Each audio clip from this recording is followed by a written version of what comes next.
참 안타까운 장면입니다. 60여 년의 기다림 끝에 이산 가족들이 만나는 이 장면은 모든 이들의 눈시울을 붉게 만들었습니다. 이런 가슴 아픈 일을 우리는 얼마나 더 반복을 해야 하는 것일까요? 1년 8개월 만에 진행된 이산 가족 상봉 행사를 결산해보고 또 우리 앞에 놓인 과제를 어떻게 풀어야 할지 고민해보는 시간 갖도록 하겠습니다. 통일연구원의 조한범 박사 나오셨고요. 연합뉴스TV의 지성님 기자 두 분 모시고 이야기 나눠보겠습니다. 안녕하세요. 네, 어서 오세요. 우선 지 기자 같은 경우에는 고향이 또 북한이다 보니까 아마 이번 상봉을 지켜보면서 여러 가지 좀 남다른 마음이 드셨을 것 같습니다. 참 애처로운 만남이었는데 60년을 넘게 기다렸어요. 근데 단 만난 시간이 12시간 정도 됐다 이렇게 전해지고 있습니다. 그 만나는 방식이 또 2시간 만나고 또 잠깐 헤어졌다가 다시 또 2시간 만나고 그런 식이었다고 하는데요. 이산 상봉 행사가 보통 이렇게 좀 진행이 되나 보죠?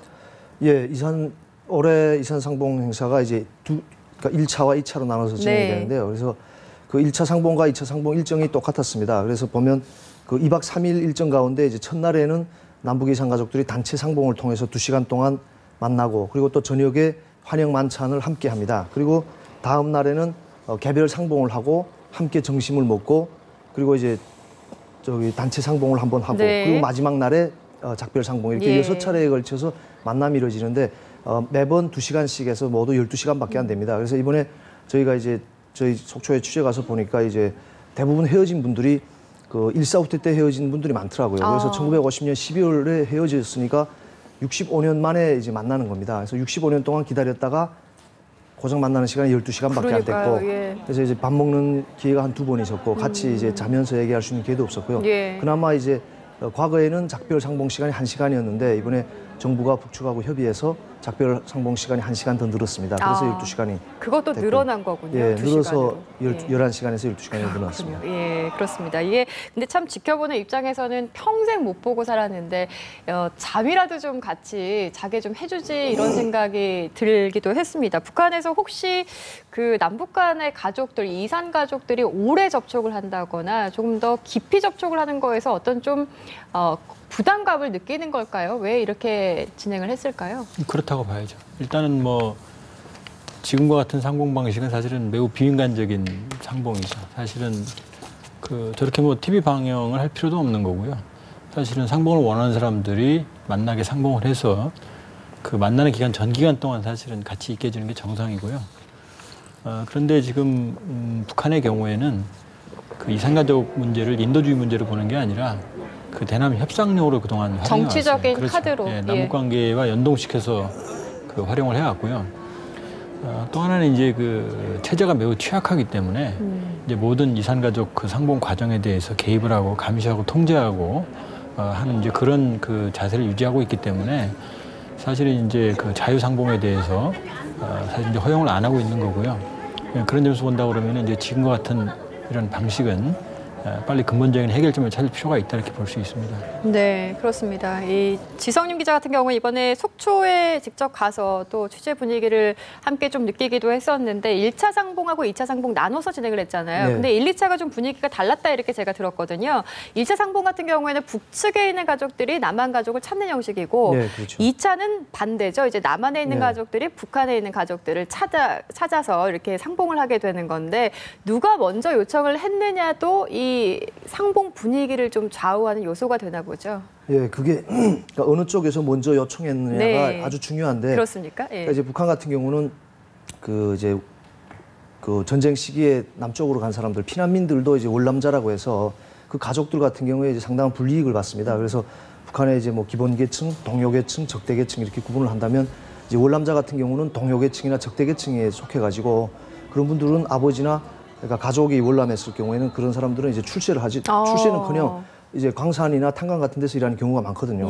그런 상황에서 아무리 그 한국에 가 있는 남쪽에 가 있는 아버지를 만나고 싶어도 북측에 있는 가족이 이제 그러니까 말하자면 이제 한국으로 월남한 가족 때문에 불이익을 받는 사람들이 내가 남측의 가족을 만나고 싶다 이렇게 자기가 북한의 당국에 요청할 수가 없는 상황입니다. 그런데 이제 북한 같은 경우에는 우리 쪽에서 이제 요청자가 있으니까 북한에서도 남쪽의 가족을 보고 싶다고 신청하는 사람들이 있어야 될 거 아닙니까? 그래서 1차 상봉단이, 그러니까 1차 상봉이 그런 경우인데요. 그래서 북한에 이제 1차에서 96명이 신청을 했거든요. 그래서 그 96명 같은 경우는 여기 이번에 뭐 기사에도 많이 나왔지만 그 김일성 종합대학 수학 교수를 하던 그 유명한 북한의 최고 수학자 조주경 씨의 아내 림리규라는 분이 나왔는데요. 그러니까 그리고 뭐 김남동이라는 분도 그 이제 남쪽의 오빠를 만나겠다고 이제 신청을 했는데 그분 같은 경우도 그 3대를 의사를 했다고 해요. 그래서 그런 분들 같은 경우는 어느 정도 북한의 의용군을 끌려갔던 또 납북돼서 갔던지 간에 북한 체제에 적응을 해서 또 북한에서 교육을 받고 해서 어느 정도 그 당국이 인정하는 삶을 살던 사람들이다. 그러네요. 그래서 예. 그런 사람들 같은 경우는 이미 자기가 그 이남 출신이라는 걸 알면서도 그러니까 자진 월북 같은 경우는 북한에서 이제 보호를 해주잖아요. 자진 월북했으니까. 네네. 그래서 그런 사람들 같은 경우는 어느 정도의 삶을 영위하면서 당국에 내가 가족을 만나고 싶다. 왜냐하면 자기가 가족이 남쪽에 있는 걸 당국도 알기 때문에 요청을 할 수 있는 요청을 할 수 있는 입장인 거예요. 예. 그래서 그런 사람들인데 2차 상봉 같은 경우는 우리 가족이 신청을 했는데 네. 북한이 다 뭐 사망했다든가 확인이 안 된다 이렇게 할 수는 없잖아요. 그래서 그런 가족이 90가족입니다. 근데 그러다 보니까 그 북한에 있는 가족들은 남쪽에 있는 자기 가족이 또는 아버지가 살았는지 죽었는지도 모르는 상황에서 남쪽에서 아버지가 너를 찾는다더라 해서 오는 케이스니까 상당히 수동적인 입장이에요. 그렇네요. 그리고 그래서 저희 이제 취재 기자들 같은 경우에 네. 1차 영상하고 2차 영상을 비교해보고 저희끼리 하는 저 우스갯말로 예. 1차 때 나온 북측 사람들하고 2차 때 나온 북측 가족들하고 때깔부터 다르다. 얼굴이 다르다. 얼굴이 다르다. 아. 그래서 영상을 보면 1차 때 나온 사람들은 진짜 그 남측의 가족들보다 더 얼굴이 허옇고 저기 잘 네네. 사는 듯한 이런 네. 분위기였고 맞습니다. 그다음에 2차 예. 상봉 때는 그 이제 이석주라고 저희 이제 남측의 최고령자 할아버지가 아들을 만나겠다 했는데 그분 같은 경우도 북한에서 광산 노동자였거든요. 그러니까 그런 분들 보면 2차 때 나온 북한 가족들은 다 얼굴이 까맣고 시골에서 왔어요. 그래서 네. 그런 케이스를 보면 이게 1차 때와 2차 때가 분위기가 상당히 다르다. 그러다 보니까 1차 때는 1차 북측 가족은 자기 본인이 주도적으로 내가 남측 가족을 만나겠다고 했기 때문에 상당히 여유가 있어요. 소위 살만한 분들이 신청을 그리고 했던 거군요. 내가 신청을 했기 때문에 남측 가족이 왔을 때 체제 선전을 하더라도 그러네요. 그렇게 이제 그 적당한 선에서 하지. 그러니까 분위기가 좀 화기애애했다 볼 수 있는데 2차 상봉 때는 보셨겠지만 예. 그 취재진들이 이제 취재하려고 하니까 그 이제 저희 그 2차 상봉단에는 보면 2차 상봉 방문단이죠. 2차 방문단에는 그 구상현 할아버지라고 딸들한테 65년 전에 꽃신을 맞습니다. 사주겠다는 예, 약속을 기억이 나요. 지키겠다고 예. 65년 만에 지키겠다고 꽃신을 들고 왔어요. 근데 그런 사연들이 우리 남쪽 언론을 통해서 많이 보도됐잖아요. 단체 상봉 전에. 그러니까 단체 상봉 때 처음 만났는데 딸들이 아버지에 대한 반가움을 표시하기보다는 취재진들한테 찍지 말라요 하면서 화를 내고 막 역정을 내고 그러니까 그런 사례가 거의 모든 테이블에 있었고 특히 체제 선전을 해도 상당히 적극적으로 마치도 훈련이나 받은 것처럼 이렇게 했고 그다음에 이제 뭐 그 특징적인 게 2차 상봉 때는 뭐 공동 중식을 그러니까 두 번째 날에 점심을 같이 했는데 그때도 뭐 우리의 소원은 통일 뭐 이런 노래를 부르면서 미국 놈을 몰아내고 통일을 해야 된다 이렇게 해서 말하자면 이제 그런 좀 체제 선전과 함께 그 어디서 교육을 받았다 네. 이런 행태들을 많이 보였다. 예. 그리고 이제 김정은 원수님 덕분이다.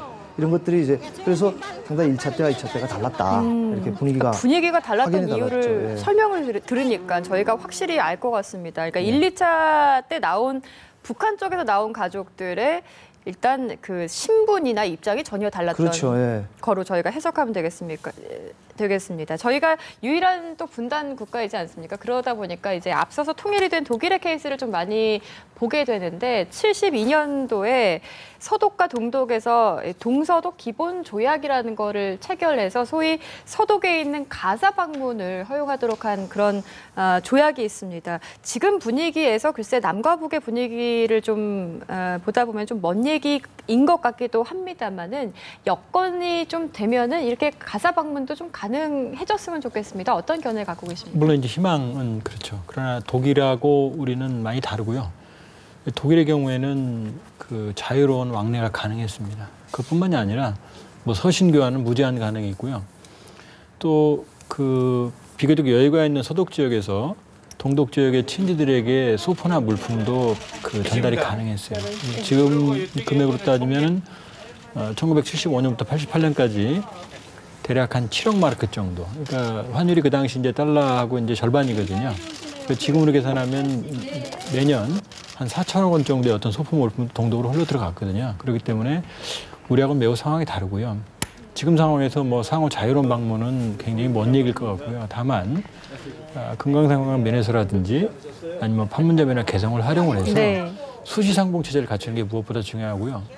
이제 지금 저분들이 저렇게 만나고 나서 한 번 만나고 끝난 게 아니거든요. 지금 모델도 나왔지만은 그 후유증이 매우 크고요. 그렇기 때문에 그 이후에 사실은 뭐 건강이 급격히 악화된 케이스도 있는 것으로 알려지고 있거든요. 그렇기 때문에 수시 무제한 상봉 체제를 갖추는 게 무엇보다 중요하다 그럴 수 네, 있습니다. 박사님 이제 말씀하신 부분이 바로 정례화 문제인데 이번에 대통령도 이 국회 시정연설에서 이런 정례화에 대한 이야기를 했습니다. 조금 하루빨리 좀 가셔야 됐으면 좋겠는데 이번에 그 여러 가지 가슴 아픈 사연들이 있습니다만 그 사연 중에 하나가 북에 있는 남편이 죽은 줄 알고 30년 넘게 제사상을 차렸다고 하는 아내의 사연이 있었습니다. 참 이분뿐만이 아니라 이런 분들이 꽤 많았던 걸로 기억을 하거든요. 네, 방금 말씀하셨던 분은 이제 그 1차 상봉 때 이제 우리 쪽에 이순규 할머니가 네. 북측의 남편을 만난 케이스입니다. 근데 북측의 남편을 만났는데 이 사연을 들어보니까 이제 이순규 할머니가 이제 결혼한 지 신혼 생활한 지 이제 7개월밖에 안 됐어요. 근데 그때 예. 뱃속에 아기도 있었고 네. 근데 그런 상황에서 그 아마 북한에서 민군이 끌고 간 것 같아요. 그래서 한 뭐 10일 열흘만 훈련받고 보내준다 이렇게 하고 끌고 가고 그다음에 소식을 그 길로. 그렇죠. 예. 그렇게 해서 이제 그 헤어진 거죠. 그렇게 65년 만에 이제 만났는데 네. 그러니까 그렇게 끌려가고 생사가 전혀 없으니까 그 이제 유복자로 태어났죠. 그래서 아들하고 이 모자는 남편이 죽은 줄 알고 아버지가 죽은 줄 알고 37년 동안 제사를 지냈다고 합니다. 그런데 예. 이런 케이스처럼 뭐 오빠라든가 그다음에 뭐 시동생이라든가 이렇게 가족들이 죽은 줄 알고 네. 몇십 년 동안 제사를 지낸 가족이 참 많습니다. 근데 결국은 이런 살아있는지 죽어있는지조차 모르고 그러니까요. 그래서 이제 살아있는 사람을 놓고 이제 제사를 지내는 경우도 있고 그래서 전면적인 생사 확인이 필요하다. 그래서 이제 뭐 어떤 여러 가지 그 북한 같은 경우는 행정적 어려움 때문에 그 뭐 이제 상봉단의 규모를 크게 할 수는 없지만 규모를 확대할 수는 없지만 뭐 생사 확인 정도는 할 수 있지 않겠냐. 네. 그게 이제 가족들의 바람인데요. 그렇죠. 그래서 오늘 뭐 박근혜 대통령도 시정연설에서 그 정부가 이산가족의 전면적 생사 확인과 상봉 정리화를 위해서 노력하겠다. 네. 또 통일부 장관도 그 19일에 이제 그 북한으로 올라가기 전에 방북 교육을 받거든요. 그래서 방북 교육을 받는 그 이산가족들 앞에서 그 전면적 생사 확인을 위해서 뭐 여러 가지 작업을 하고 있다 이런 뉘앙스로 얘기했는데 아마 북한과 협의를 하고 있다 이런 뜻으로 해석이 됩니다. 네. 그래서 그런 전면적인 생사 확인이 필요하다. 그리고 또 이제 상봉도 자주 열려야지 그런 이제 많은 분들이 돌아가시기 전에 북한에 있는 가족들을 만나볼 수 있다 이렇게. 네, 그렇습니다. 이제 뭐 정치권에서도 이 정례화에 대한 이야기들이 많이 나오고 있습니다. 그나마 좀 고무적인 일이 아닐까 싶은데 박사님 정례화 문제는 뭐 나중에 생각을 하더라도 아까 지성윤 기자가 얘기했던 그 생사 확인 문제요. 그러니까 살았는지 죽었는지만 좀 확인을 하더라도 좀 덜할 것 같다 이런 분들이 사실 많이 계시는데요. 왜 이게 잘 안 될까요? 그러니까 돈이 많이 듭니까? 어떤 문제가 있는 거죠? 일단은 이제 북한의 의지고요. 이제 북한이 이제 결단을 내리면 사실 뭐 큰 어려움은 없을 거라고 보여지고요. 또 하나는 지금 이산가족 상봉 시스템을 봤을 때 우리의 경우에는 큰 문제가 없어요. 네. 그러나 북한의 경우에는 지금 교통이라든지 인프라가 거의 사실은 정상적으로 작동이 안 되거든요. 거기다 심각한 경제난이 있기 때문에 예를 들면은 그 국경 지역에 있는 평양에서 아주 먼 지역에 있는 이산가족을 데려오는 건 현실적으로 어려워요. 확인하는 것 자체가 좀 그렇죠. 힘들군요. 그런 경우도 상당히 어렵기 때문에 예를 들면 지금 자유롭게 이산가족 그 신청자들을 북한에서 모집을 해서 평양으로 모시고 와서 네. 거기서 숙식을 하고 또 공산까지 이동하고 하는 그런 시스템을 그 작동시키기가 북한 경제로는 어렵습니다. 그러니까 현실적으로 봤을 때 적어도 인도주의 문제만큼 이산가족 문제만큼은 사실은 뭐 의사조치나 대북주의하고는 이건 분리가 될 수 그렇죠. 있는 거니까요. 예. 우리가 어떤 그런 부분에서는 대폭적으로 큰 결단을 내려서 맞습니다. 예, 북한에게 어떤 그 활동의 여지를 협상의 여지를 좀 더 넓혀주는 그런 것도 가능할 수 있다고 네. 보여집니다. 생사 확인도 참 중요합니다. 이제 문제는 워낙 고령이시잖아요. 그러니까 네. 이산가족 1세대 분들 이번에도 특히 2차 상봉 때 고령이신 분들이 많아가지고 화면을 이렇게 보니까 부축을 받아 겨우 이제 계단을 오르시고 걸음을 걸으시고 이런 분들이 많아서 마음이 좀 안 좋았는데요. 6만 명 정도가 있죠 지금 이산가족들. 네. 근데 이번에 만난 것도 워낙 이제 그 확률로 보면 너무나 적은 숫자고 고령화가 빠르게 진행되고 있다는 점도 하나의 문제가 될 수 있을 것 같습니다. 그 실태가 좀 어떻습니까?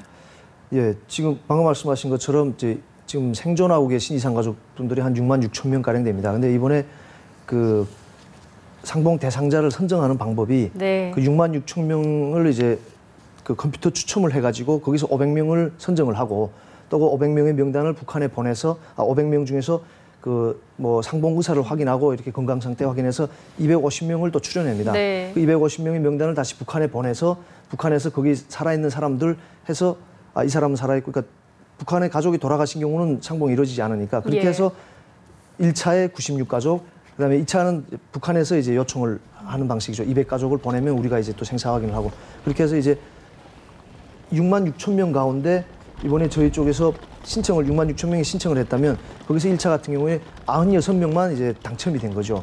그런데 문제는 이번에 그 2차 같은 경우에 그 90가족이 이제 만났는데요. 이제 9명 중에 그 90대가 34명입니다.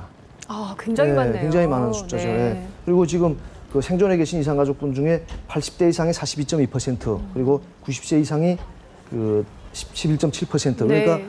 그 80세 이상 고령이 거의 54%에 달합니다. 그리고 또 매년 4천 명의 이산가족이 고령으로 이제 돌아가고 계시고, 그래서 사실 이 고령화가 심각한 문제가 그 이제 돌아가시는 문제도 있지만 실제로 상봉이 이루어질 때 그 금강산이라는, 북한이 이제 금강산을 고집하기 때문에 저희 가족들이 이제 금강산으로 이동을 해야 되는, 장거리 그렇죠. 이동을 해야 예. 되는데 그 과정에 이제 아프신 분들이 있고 고령 때문에 건강이 나쁘신 분들도 상봉 의지는 있지만 건강 때문에 포기하는 분들도 있거든요. 그래서 이번에 갈 때도 그 북한에 갈 때 구급차에 실려가신 분들도 있고, 예. 또 상봉이 끝나고 거기서 그 작별 상봉에서 많이 그 슬프고 이제 울고 이렇게 해서 또 구급차에 한 5분인가는 구급차에 실려서 다시 내려오시고 이런 게 있고요. 그리고 또 북측 입장에서도 고령화가 심각하거든요.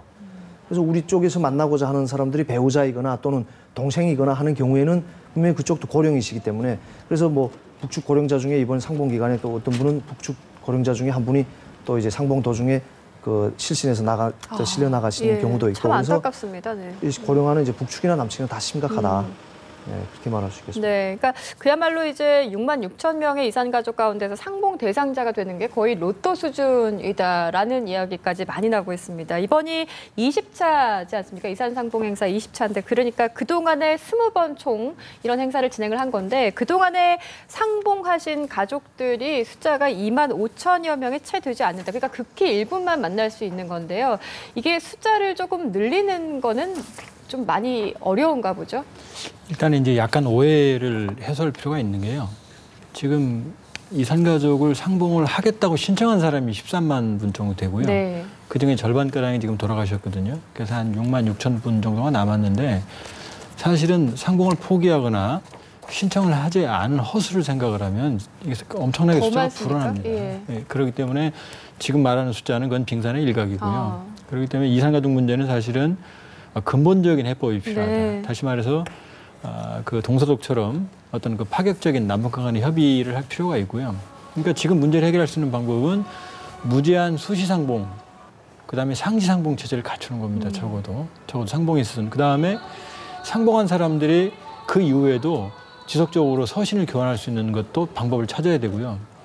또 하나는 특히 이제 북측이 주로 되겠습니다마는 그 친지들에게 적어도 인도주의적인 지원에 그 상당하는 어떤 물품 정도는 보낼 수 있는 시스템을 갖춰야 된다. 이건 사실은 뭐 북핵 대북 제재나 오이다 조치나 정치 군사적인 문제하고는 분리할 수 있거든요. 그렇기 때문에 뭐 오늘 뭐 대통령께서도 그 의지를 밝히셨지만, 적어도 인도적인 문제에 있어서만큼은 남북 양측이 대폭적인 결단을 낼 필요가 있다.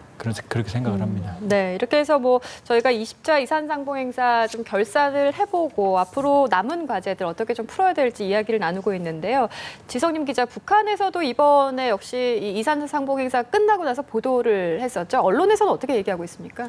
예, 이제 북한이 이제 마지막 날 26일에 이제 보도를 했는데, 네. 그렇게 길게 보도하지는 않았습니다. 이제 짧게 보도했는데, 뭐 20일부터 금강산에서 이산가족 상봉이 이제 진행돼서 오늘 끝났다. 그러면서 뭐 남과 북의 가족들이 만나서 혈육의 정을 나누었다. 그리고 또 눈에 띄는 그 문구가 있는데요. 이제 이산 상봉 과정에 우리 측 가족 친척들은 사회주의 조국의 품속에서 행복하게 보람찬 삶을 누려온 데 대해서 얘기했다. 그러니까 아까 그 제가 말씀드렸던 것처럼 2차 상봉 때 적극적인 체제 선전을 하고 이런 것들이 이제 그 그러니까 북측의 가족들이 남측의 가족들을 상대로 아주 사회주의 품속에서 행복하게 살고 있다는 걸 얘기했다. 이거를 네. 이제 보도를 한 거예요. 그러니까 제가 봤을 때는 아마 사전 교육이 있지 않았을까. 그러니까 이제 북측 가족들이 남측 가족들한테 가서 이제 적극적으로 이제 체제 선전한 것도 결국은 이제 북한은 어떤 인도주의적인 견지보다는 이런 행사를 통해서 또 자기들 체제 선전을 하고 또 자기들의 이제 안 좋은 이미지를 좀 바꾸는 그런 기회로 삼지 않나 이렇게 생각이 됩니다. 그리고 네. 사실 그 북한 입장에서도 물론 그 북한에도 이산가족이 많잖아요. 그러니까 이산가족 그러니까 이제 민심을 장악해야 되는 김정은 체제가 민심을 장악해야 되는 상황에서 이런 어떤 인도적인 사항과도 연계되는 이산가족 문제를 이제 해결하는 것도 이제 북한에서 나쁜 건 아닙니다. 그러니까 정책적으로도 아주 장려할 만한 거고 그리고 네. 또 북한도 실제로 이제 적십자 9월 달에 열렸던 적십자 실무 접촉에서도 우리도 전면적인 생사확인을 바란다. 하지만 이제 행정적인 절차가 행정적으로 좀 어려움이 있다. 아마 이런 얘기를 했다고 합니다. 그래서 북한도 그걸 바라고 있는데 제일 중요한 게 뭐냐? 그러니까 이번에 그 지난 22일에 이제 우리 측이 주최한 환영 만찬에서 그 리충복 조선적 십자회 위원장이 그런 얘기를 합니다. 그래서 네. 그 만찬 모두 발언하면서 6.15 남북 공동 선언으로 뭐 하늘길 백길 땅길이 열려가지고 혈육들이 이제 서로 오가면서 뭐 통일 조국을 그려볼 수 있었지만 하지만 이후에 남북 관계가 악화되면서 이산가족 상봉도 정상적으로 진행되지 못했다. 결국은 남북 관계 악화됐기 때문에 이산가족 상봉이 정상적으로 되지 못했다. 결국은 남북관계 악화의 책임을 남측으로 돌리는 거예요. 예. 그래서 이산가족 상봉이 이렇게 자주 진행되지 못한 것도 결국은 남측 때문이다. 그래서 결국은 지금 그 9월달 적십자 실무 접촉에서 이번 이산가족 행사 일정만 협의를 했지 네. 상봉 정리하라든가 전면적인 생사하기는 다음번으로 미뤘거든요. 북측이. 네, 그래서 그렇죠. 적십자 본회담에서 얘기하자. 이렇게 미뤘어요. 그래서 우리는 이번 적십자 실무 접촉에서 그걸 논의하자고 했는데 북한은 적십자 본회담에서 하자고 공을 넘긴 거죠. 왜냐하면 북한 입장에서는 적십자 본회담 자체도 지금 적십자 본회담도 언제 열릴지 모릅니다. 그리고 그 이번 이산가족 상봉 같은 경우는 8.25 남북 합의에서 그 합의 문항에 밝혀 있기 때문에 네. 한 거고 그렇지만 당국회담 같은 경우는 빠른 시일 내라고 해서 언제라고 명시하지 않거든요. 예, 그래서 그렇습니다. 결국은 우리는 언제든지 할 준비가 돼 있지만 북한이 어떻게 결단을 내리냐에 따라서 당국회담도 열리는 겁니다. 그리고 네. 당국회담이 열려야 적십자 본회담에서 정말 이제 전면적인 생사확인과 같은 결국은 북한의 최고 지도부가 결심을 해야 이루어질 수 있는 이런 사안들이 적십자 본회담에서 논의될 수 있다. 네. 결국은 당국회담이 먼저 열려야 되는데 그렇습니다. 당국회담 열리는 것도 남한 당국과 북한 당국 간에 어느 정도 신뢰가 쌓여야 된다. 그러니까 북한이 지금 이산가족 상봉 행사가 자주 열리지 못한 책임을 남측에 돌리고 있는 이런 상황에서 또 최근에 그 NLL에서 그런 이제 긴장 상황이 발생했지 않습니까? 네, 근데 그것도 자기들이 침범해놓고 우리는 규정에 따라서 경고 사격을 했는데 거기다 대고 8월 합의 이전 극단으로 다시 되돌아갈 수 있다 이렇게 위협을 하면서 그렇습니다. 우리 쪽에 이제 책임을 전가하기 때문에 예. 좀 어떤 당국회담을 위한 준비라든가 이런 과정에 남북 당국 간에 신뢰가 좀 쌓여야 된다. 그렇습니다. 이 당국회담 지 기자가 얘기를 해줬는데 당국회담이 좀 빨리 열려서 어떤 사안들을 좀 논의할 수 있는 자리가 좀 마련돼야 되지 않을까 싶은데요. 이거 역시 북한의 의지에 좀 달려 있는 거 아니겠습니까? 지금은 좀 옛날하고 좀 상황이 다르다고 보여지고요. 8.25 남북 합의 이후에 전반적으로 크게 보면 북한이 협상 모드로 접어든 것 같습니다. 일단 북중 관계에서 어느 정도 어떤 해빙의 움직임이 있고요.